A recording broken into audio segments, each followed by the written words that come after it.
This show is all about finding your home and your family and finding a place that you feel safe, that you feel loved, and that you can love someone else. And, you know, who can't relate to that? Mark, our director, always says it's about finding home. And, Belle has that song, Home. And I think that people just connect to that in some way, that home is wherever you make it, really. And she makes it with these people in her life that aren't people really at first, but she's found a place that is home for her, And so I think must be why people love it so much. I don't know, something about the dynamic of the story of the beautiful girl taming the beast, and making him a gentleman. He has that moment where he's like, act like a gentleman, act like a gentle man. And he becomes that, and it's so beautiful. The idea that the story is about a girl who feels odd and out of place, as well as the beast who is going through the same thing, but just in a slightly more dramatic version. It's such a relatable story because I feel like every one of us, no matter how long or short of a period of time, have felt out of place. And the thing that I love so much about the story and about Belle is that she not only overcomes that hurdle, but she allows it to become a part of herself as opposed to try and push it away and move past it. She embraces that she's a little bit different, and that's where she finds her strength. Belle is such a strong female character, and she has a lot of agency. She's not chasing after some man. She's not waiting for some man to come and save her. And I think a lot of people identify with that. Like, that's new and fresh. And then the fact that she does something selfless and falls in love, sees past, his exterior and, really falls in love with it. I mean, it's really beautiful, that story. And then, the rose metaphor. It's a classic masterpiece. And I'm lucky to have experienced it. I was a kid when Beauty and the Beast came out. See what I did there? So it's a dream come true to do that. This is my first Disney show. So it's a dream come true as a child of Little Mermaid and Beauty and the Beast and Lion King to be able to play one of these characters. It's amazing. I think the idea that to see people for who they really are, rather than in this day and age of Instagram and social media where everything is sort of filtered, it's really what's inside. It's your soul that counts, and the things that you do as opposed to what you look like on the outside. I think for me, the story resonates on the level of redemption, that it's about, really getting a second chance. And, we all make mistakes. We all do things we're not proud of. And this is a story about somebody who gets a second chance. So, two characters who get a second chance. So I think it's a really beautiful story. It's fun to be a part of it. It's such a beautiful story. The cartoon is so great. And then the stage show, I think, just topped it all. And so it's a timeless piece that you can bring any age of your family to. I think just because it has a great story and a great message that appeals to little kids, grandparents, parents, it's a great love story, and it's a great story about transformation, when maybe you feel that all else is lost, that the power of love can transform us. And I think that's what happens to all of our characters. We're transformed by Belle and the Beast's love. And I still think that's possible in this world, even in such difficult times as we're in now. Well, it was a classic story in the pantheon of sort of fairy tales but it has a great message to it in that you don't judge a book by its cover. The reason it's so universal now, I think it just keeps reinvigorating itself. Like the theme of the show just keeps coming to a new generation of kids and a new generation of audiences. And right now, I think what's super relevant is that the message is, if you look just underneath the surface, you'll find the people you were looking for all along. I think it's really a story about looking past the fur, look past the mess, because there's good in most people, right? I would never ask anybody to take a chance on somebody that was mean or, there's deal breakers, I guess I should say. But everybody deserves a chance.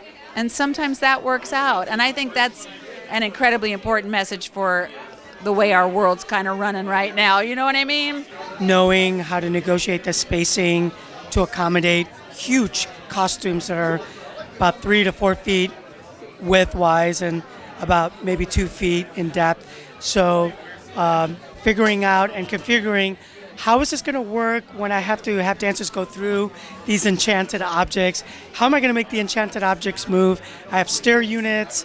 How am I going to work the plates on the stair units and stuff like that? So it was a lot of what I call like pre-production football diagram writing in order to figure out like where these patterns were going to happen. The one that I'm really proud of the most is Human Again, because Human Again to me is first of all, my favorite song in the show. And what I wanted to do was to bring out the ideal of how can I celebrate humanity and how can I celebrate the challenges and the struggle it is to stay human when everything around you is deconstructing you, is dehumanizing you. So how do you keep your dignity, and how do I express that through movement?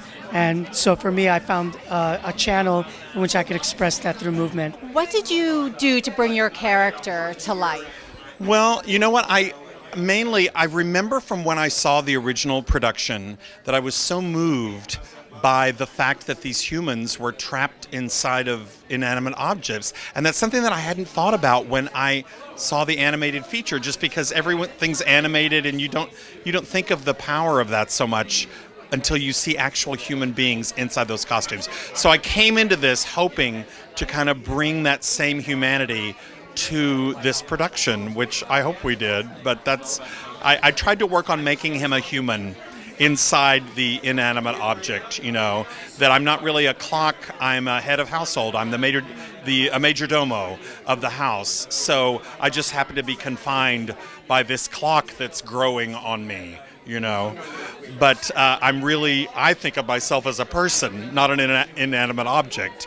And thankfully I get to be a person at the end. I thought about what an opera diva would feel like if she were trapped in a box, stuck in a dark castle, and not able to perform for 10 years. So you can imagine that when she finally gets a live person to perform for, what ensues. I was a huge fan of the original Broadway show.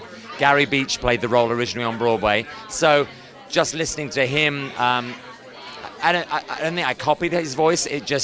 That's the way Lumiere comes out, I think, when a human's playing a candlestick, doing a French accent. That's just how it came out. And working with those hands, of course, candlesticks stuck to your hands, and not being able to use your hands and them kind of being in the way was a big deal. But they had rehearsal set for me in rehearsal, so I got used to them pretty quickly and stopped hitting people in the back and things like that.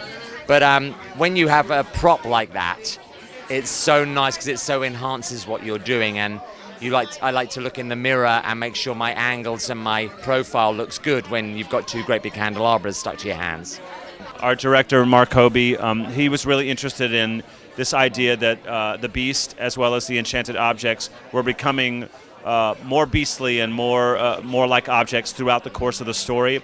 And so I think the crux of the story is how to retain or regain one's humanity.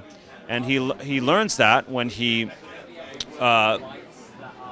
finds someone who loves him for himself, and he also learns that selflessness is a huge part of humanity, and I think that's probably why this piece is still so resonant 20 years later. I watched a lot of silly movies. I watched a lot of movies that I identified with growing up. Mike Myers. I watched Austin Powers. I watched Scary Movie. Just a lot of silly movies from my childhood that reminded me, or that I guess kind of inspired me to act. I wanted to tap into that, like my silliness, my brand of funny, what I like. And it was really helpful to kind of just loosen up those wheels a little bit, because I don't normally do comedy. I think I'm naturally funny, and like I'm really silly and goofy, and I love to like play around. So it's nice to finally like get to use that, like my natural just silliness. I really tried to bring my personal experiences as well as my personality to the table. I think that's what makes every performance unique and interesting. And I loved to read as a little girl, and so I definitely was able to connect and click in with that. And Belle was my very first favorite Disney princess. I think Gaston is it's an iconic character, and it's one that everybody knows what he looks like, everybody knows what he sounds like. So it's a role I've done before, and it's sort of. I'm suited to it in a lot of the ways that you can't really help. I look the part and I sound the part and I kind of have all those things that you need to play this role. So it's one that I end up doing a lot. But, in this particular production, I kind of wanted to he is a villain, but I wanted to sort of get deeper and see kind of what makes him tick and why he makes the choices he makes, especially in our production. He's very charming in the first act, and then by the second act he kind of has this switch to really being a villain. And so I kind of wanted to delve deeper into that and sort of get into his psyche and what it is that he expects from Belle, and what his role is as a man in that time period who expects a woman to act a certain way, and then what happens when that isn't fulfilled. This character for me is all about heart. So I just make sure that I take everyone in, look everyone in the eye, and try to be as honest as possible. And part of that is kind of who I am anyway, but I make sure on the first day to talk to everybody and get to know them a little bit, especially the people that I take care of in the show. The Disney take on it, the story that, from the cartoon, the original cartoon, is very clever in that they brought in the Lumiere, the candlestick, and that the whole castle is enchanted, and all the people that were in it were also affected by the spell, and which makes it so much more rich. And brings the audience in more because there's all those great characters, and which was what Disney has done so well. They get us to like all the side characters as well, and for me that's great because my whole career is playing the side character.